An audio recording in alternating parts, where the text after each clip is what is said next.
สำรวจสวนมะพริกย่ำคำพี่น้องตัวกำลังดอกก็มีนะ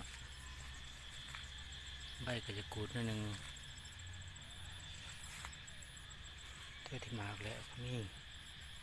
ที่ว่าดกเติบอยู่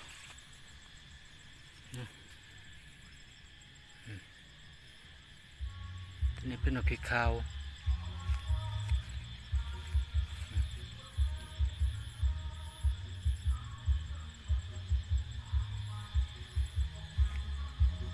ยังมีตัวมันยังหน่อยอยู่เนาะกำลังดอกพี่น้อง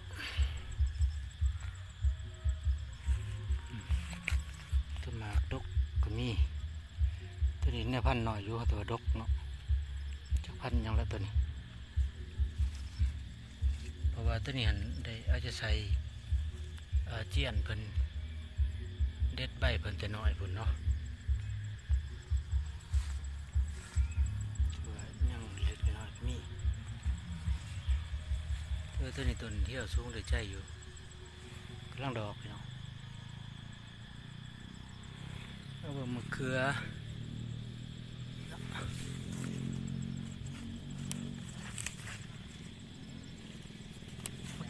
ก็กำลังดอกก็มีหมากน้ำแน่เล็กน้อยเนาะถือว่าดกสมควรอยู่ตัวนี้นี่ตีแมงเห็ดด้วยมุงยาในข้าคำมอกัมเราบริมาเทคแค่เพิ่นแมงก็ช่วยโอกาสลดตัวนี้ไวแนวพี่น้องกำลังเจอหมาก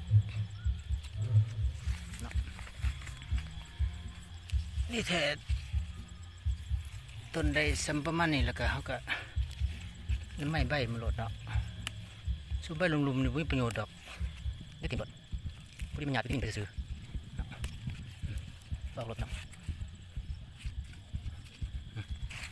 เดี๋ยวบ้างกระเมียนเพิ่นต้นพริกมีต้นหนักใหญ่นี่กำลังจอดดอกดูประธานเอาหญ้ากำลังลงแต่งั้นแล้วลงแต่กำมะกำกำลังดอกนี่ก็เป็นหมากเนยเนาะถือว่าเก็บได้ลายสวมได้ระยะผมไม่พุ่งขึ้นเนาะนี่มันเกลือ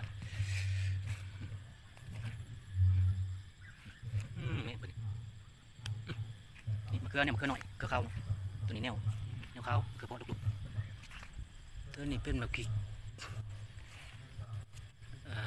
พริกเขียวเนาะเนี่ยเขียวพริกสีฟ้าก้นสีฟ้าตัวนี้ที่ผสมกันหยาดกันนี่น้อยนี่ก็เป็นหมากแล้วนะตัวนี้กำลังเอาลงเนาะตัวเกี้ยมจะใส่ฝุ่นเพิ่นตัวนี้เป็นเบียร์ที่ว่า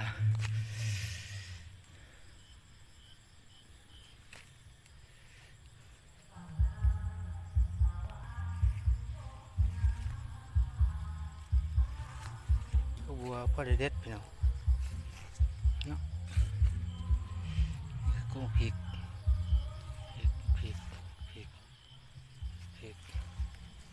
มะเขือก็มีเนาะตัวนี้พระอีคู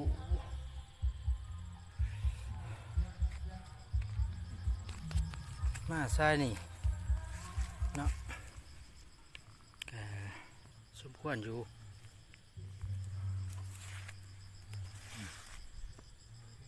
นี่ก็ถือว่าได้มากได้ผลดีอยู่เนาะก็ได้รักษาบำรุงทั้งเห็ดน้ำยาขาแมงใหม่ทั้งเห็ดจุลินทรีย์เล็งมากให้มันจังว่าได้สำนี้เนาะ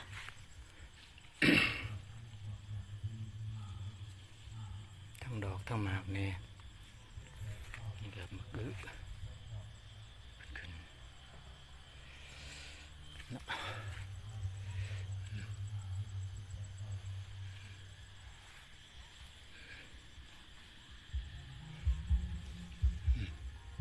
กกเดียวเลยพี่น้อง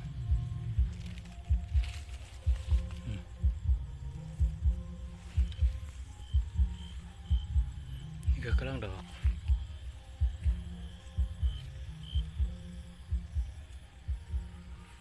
พี่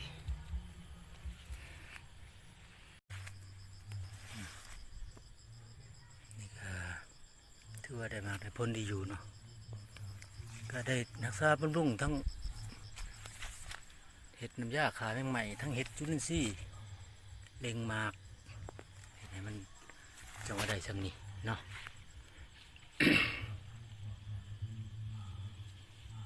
ทั้งดอกทั้งหมากนี่นี่ก็มะกึกขึ้นเนาะ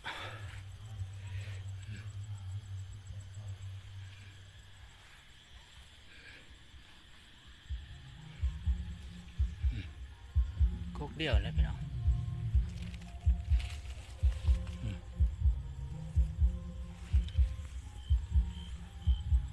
นี่ก็กำลังดอก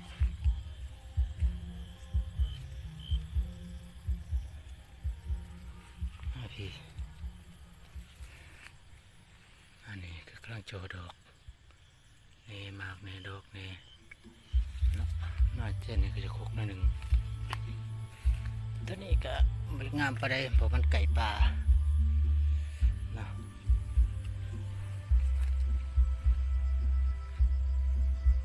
ถือว่าร่วมๆกับ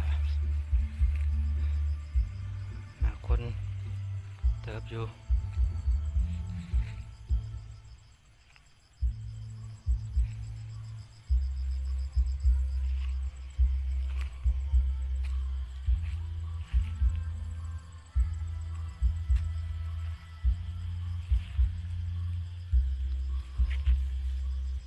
ตัวนี้ใบ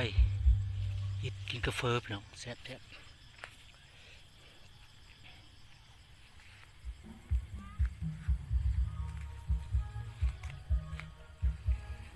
ตัวนี้จะเก็บเอาหอมปลอมก่อน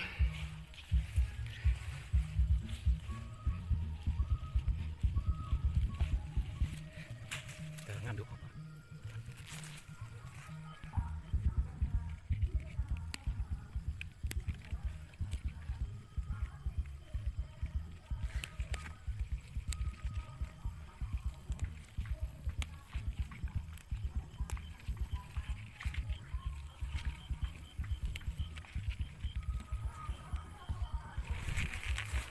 ถือว่า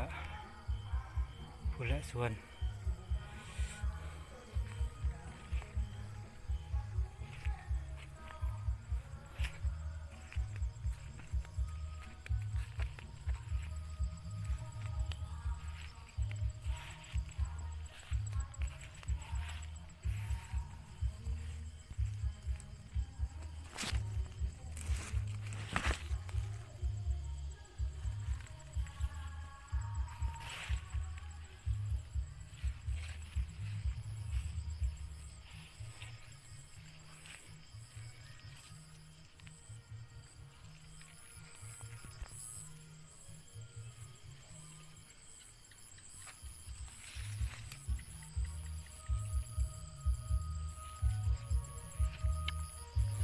ตัวนี้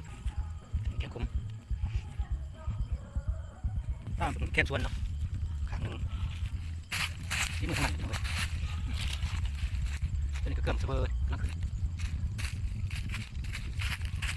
หัวแดะโอ้ยจ้า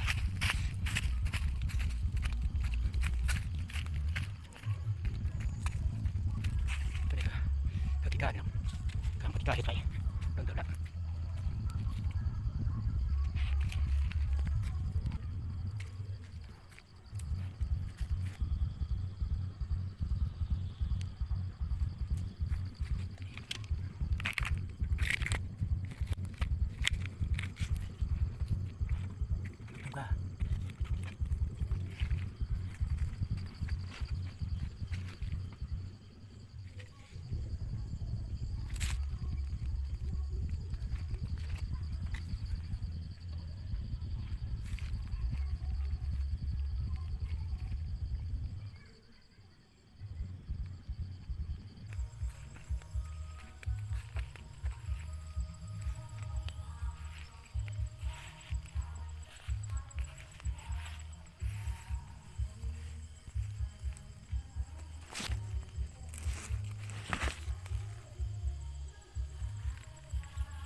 ตัวนี้พวกหอมป่น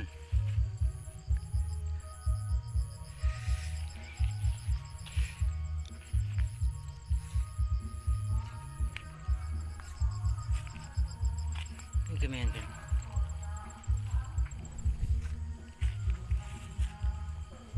แกงขม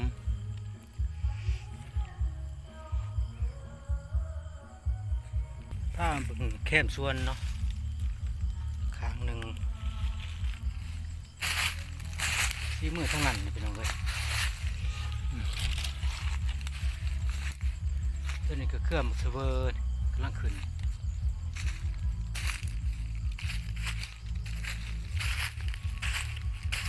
หัวแบะโอ้ยกินก้า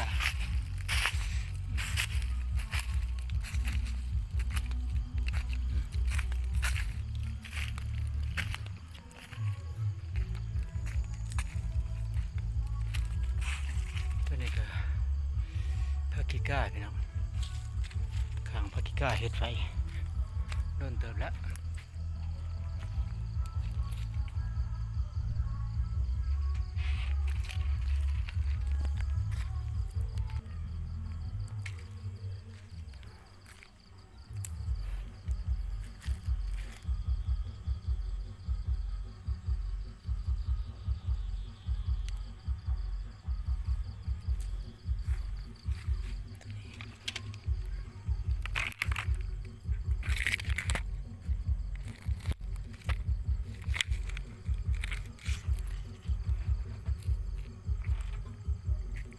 ถูกก้า